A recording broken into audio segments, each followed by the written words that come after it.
Salut tout le monde. On m'a demandé il n'y a pas longtemps, sans doute sur la vidéo de la barrière anti-limaces ou sur un groupe Facebook, je sais plus, je me rappelle pas. On m'a demandé comment je faisais mes bacs, donc on va voir ça aujourd'hui. Et pour faire des bacs, vous allez avoir besoin de palettes. Alors au minimum 2, il en faut au minimum 2. Alors ça c'est une palette qu'on trouve pas, on va dire régulièrement, c'est-à-dire que elle a 1, 2, 3, 4, 5, 6, 7 planches sur le dessus. Ah, on a une petite visite. Bonjour. Bonjour mon petit curieux. Comment tu vas? Ça va? T'as attendu que je tourne pour venir m'embêter ou... C'est-à-dire que c'est est-ce qu'on peut considérer ça comme une escroquerie? Hein? Bon, je peux bosser un peu? Ouais, c'est très encourageant de te voir comme ça donne envie de travailler. Si, je t'assure. Bon, alors, nous disions au minimum 2 palettes. Et je disais que celles-ci, on les rencontre relativement souvent. Elles ont 7 aux abords des supermarchés, on va dire. Donc 7 planches sur le dessus, voilà, c'est là où on en était. Par contre, la plupart du temps, vous ne les trouverez pas dans cet état. C'est-à-dire que là, elle est vraiment propre. Ça arrive à trouver des propres. C'est-à-dire que il n'y a pas un des cubes qui est abîmé, toutes les planches sont là. Il y a juste une planche qui est un tout petit peu abîmée ici. Voilà. Donc sur toute la longueur, ça posera problème si on veut l'utiliser sur toute sa longueur. Si on prend qu'une partie, ça ne posera pas de problème. Je travaille. C'est pas possible ça. Oh, que tu t'étires bien, dis donc, t'es le champion du monde de l'étirage. Par contre, la plupart du temps, on va les trouver dans cet état-là. Voilà. C'est-à-dire avec un cube complètement éclaté. Est-ce que tu voudrais bien aller mettre ton gros nez ailleurs? C'est pas possible ça. Bon allez, montre aux gens à quel point t'as un énorme nez. Voilà. Oh, mon Dieu, mais qui? Où est-ce que... Mais comment c'est possible? C'est pas possible d'avoir un nez aussi gros. Non. Monsieur, t'es curieux, s'il vous plaît? Pourriez-vous aller voir dans votre gamelle s'il y a à manger? C'est un truc que vous faites très bien d'habitude. Et ça se l'échouille les pieds. Non mais franchement, dans tout le monde. Enfin bref. Donc, oui, la plupart du temps, les palettes, elles sont dans cet état-là. Elles ont été abîmées par les tire-pales. Il manque des planches, elles sont déclouées, elles sont cassées, elles sont fendues. Voilà. Bien fendues. Voilà. Alors là, on voit typiquement le nombre de clous dont ils se sont servis pour planter une planche, pour clouer une planche. C'est-à-dire que là, il y a 3 clous. Alors là, il s'est dit, bon là, on va en mettre un 4e au cas où. Hein, et puis de ce côté-là, le gars, il a dit, non, de ce côté-là, on va en mettre que 2. Voilà. Bon, bref. Donc on se rend compte que la plupart du temps, elles sont comme ça. Alors c'est pour ça que je dis, il vous faudra 2 palettes. Je pense qu'au minimum 2 palettes, si elles sont comme ça, c'est très bien, vous allez vous en sortir. Si vous les trouvez comme ça, prenez-en 3-4, hein, parce que il va y avoir de la perte. Et puis, de toute façon, plus on a de palettes, plus on va pouvoir récupérer de planches, plus on a de matière pour travailler, mieux c'est. Donc 2 palettes comme ça, c'est pas mal. Après, si vous ne trouvez pas exactement ces palettes-là, vous pourrez peut-être vous adapter. Vous verrez après avec la vidéo. Ce qui est vachement mieux aussi, c'est une demi-palette comme ça. Alors demi-palette comme ça, c'est super parce que bon, déjà, bon, il y a quand même de quoi récupérer des planches sur le dessus. Hein. On a 3, 4, 5 planches, sympa. Celle-là, il y avait un nœud ici qui s'est barré. Mais ça peut être marrant sur un bac de laisser juste un petit trou. Et puis il y a une plante qui sortira. Et je vais vous montrer sur un de mes bacs d'ailleurs. La nature trouve toujours un chemin. Donc les petites demi-palettes, c'est vachement bien. Pourquoi? Parce que si on les retourne, eh bien on se rend compte que à la place d'avoir des cubes ici, on a des traverses carrément. Et ça fait des bons petits tasseaux. On en a 3, ils sont bien costauds, bien épais, impec. Et si on regarde bien, si je me la mets côte à côte avec la demi-palette, eh bien on voit que ça fait une longueur convenable qui va pratiquement jusqu'au 1, 2, 3, 4 qui dépasse même la 5e planche. On n'ira sans doute pas jusque là, mais du coup c'est vachement utile. Si on peut avoir 2 demi-palettes comme ça, on a 6 traverses. Donc 2 demi-palettes comme ça, si vous pouvez en trouver, c'est vachement bien. Ou des traverses, si vous avez des planches comme ça, bah c'est super. Il n'y a plus qu'à les utiliser. Et il faudrait, dans l'idéal, c'est une planche, au moins 3 ou 4 planches, au moins 2 en tout cas, qui dépassent la taille de la palette. C'est-à-dire que si je mets cette planche ici, voilà, elle est plus grande que la palette. Alors pas forcément aussi grande. Si vous en avez une qui dépasse de ça, et pareil de l'autre côté, c'est bien quand même, c'est bien. Il faut juste qu'elle dépasse de moins, allez, on va dire 7-8 cm. C'est pas mal quoi. Et la même chose, donc évidemment, si vous avez, il faut aussi une planche dans ce sens-là. Voilà. Donc assez large aussi. Prenez les plus larges que celle-là. Si vous pouvez les prendre plus larges, tant mieux. Elles sont larges, mieux c'est sur le dessus. Excusez-moi pour le bruit. Donc voilà, deux palettes comme ça, 2 demi-palettes, quelques planches. Et alors moi, ce que j'utilise beaucoup, c'est les chutes. Voilà. Les chutes, pourquoi? Pour venir combler les trous qui sont ici en fait. Voilà. Ça m'évite de faire des découpes. Alors vous me direz, les découpes, si j'ai des chutes, c'est que j'ai déjà faites. Exactement. Mais plutôt que de les jeter, je les conserve.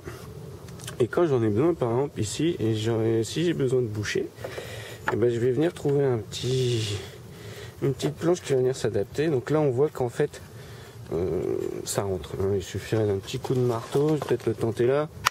Voilà, bim. Donc vous voyez, ça rentre impeccable. Il y a juste à ajuster un petit peu après.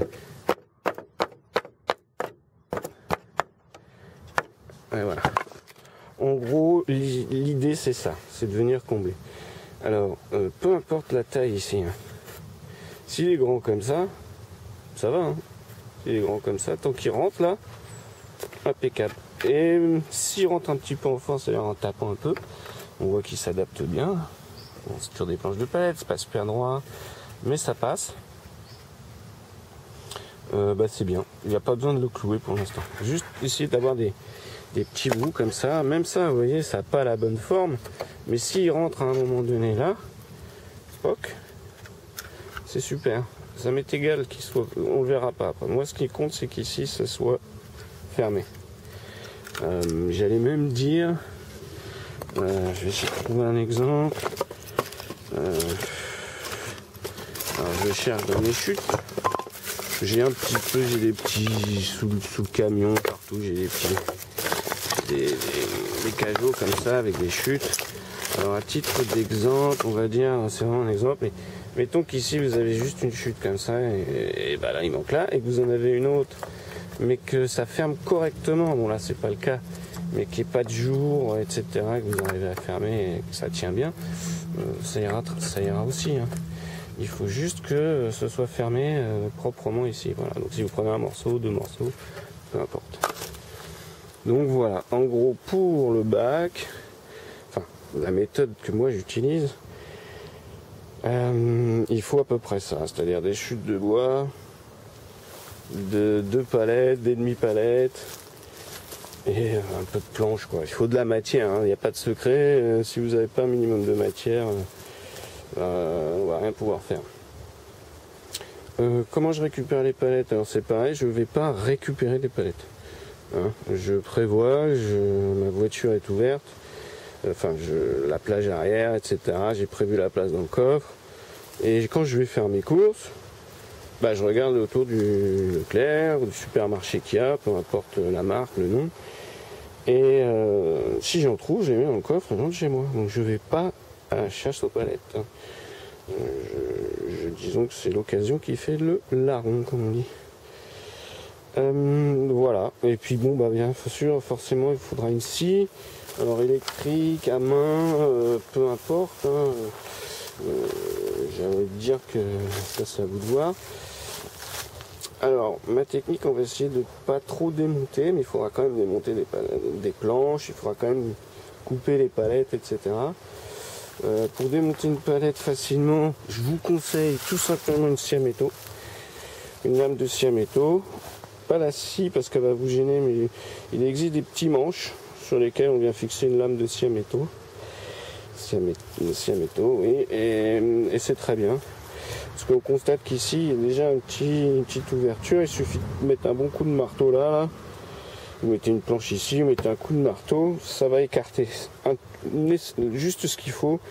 Et vous mettez un coup de scie à métaux en 1 minute. Enfin, je veux dire, ça se démonte très vite comme ça en fait. Si on commence à chercher à vouloir retirer les clous, c'est pas bon. On n'y arrive pas. Enfin, on y arrive, mais on perd du temps.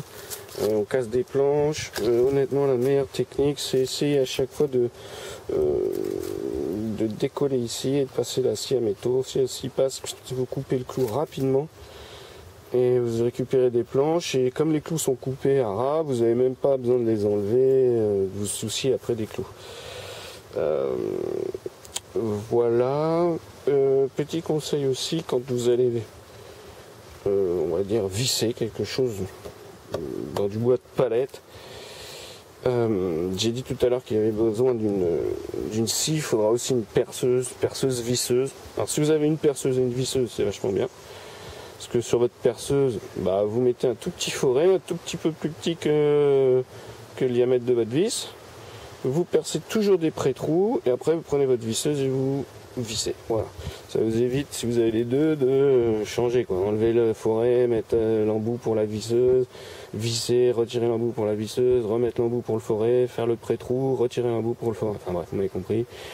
Ça vous évite pas mal de trucs, quoi. Après, moi j'ai commencé, j'avais qu'une visseuse. J'avais pas le choix, hein. J'enlevais, je remettais, j'enlevais, je remettais. Après, si on s'organise bien, ça le fait.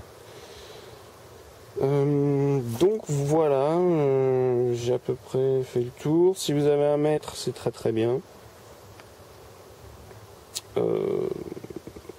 Voilà, j'ai pas trop grand chose d'autre à dire. Si je vous ai dit, j'allais vous montrer quelque chose. Parce que la nature trouve toujours son chemin, je disais.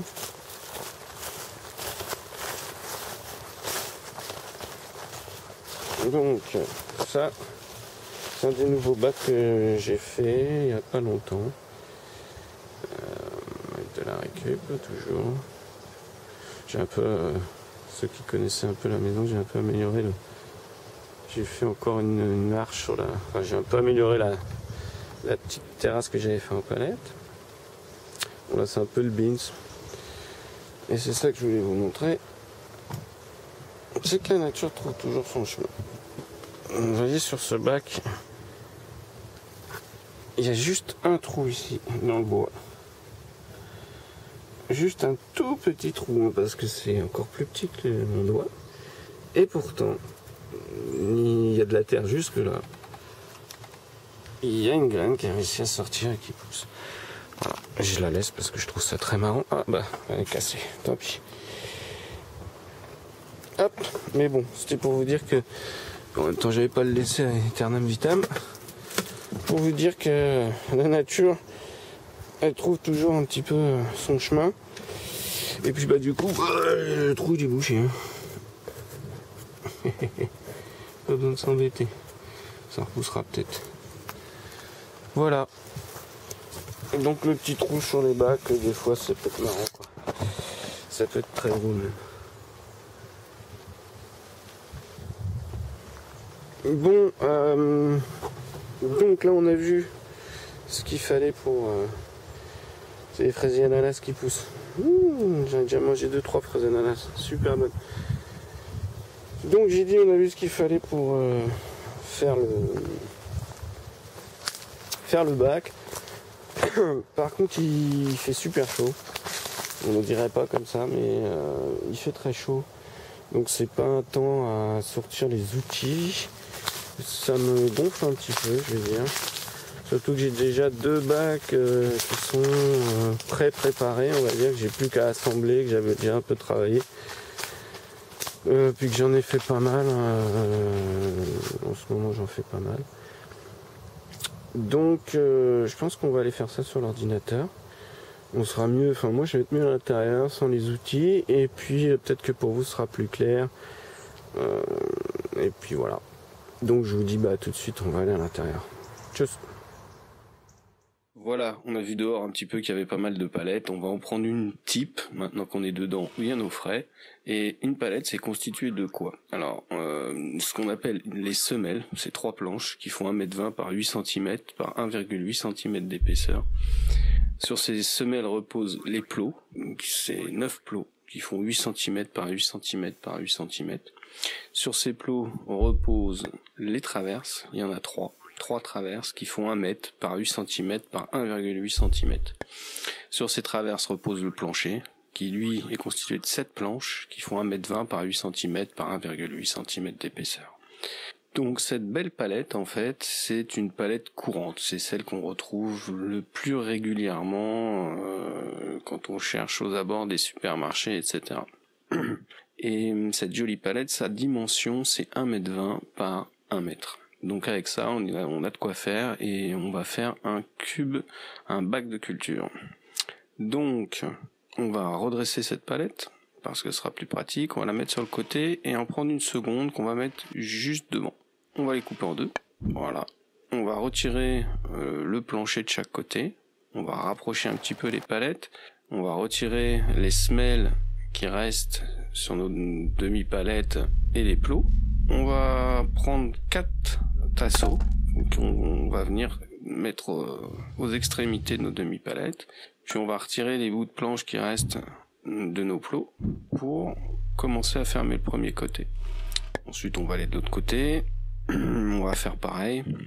On retire donc ce qui reste de planche sur les plots, et on va même fermer ce coup-ci carrément à côté, enfin se débarrasser de ce qui reste comme planche pour pouvoir terminer un côté.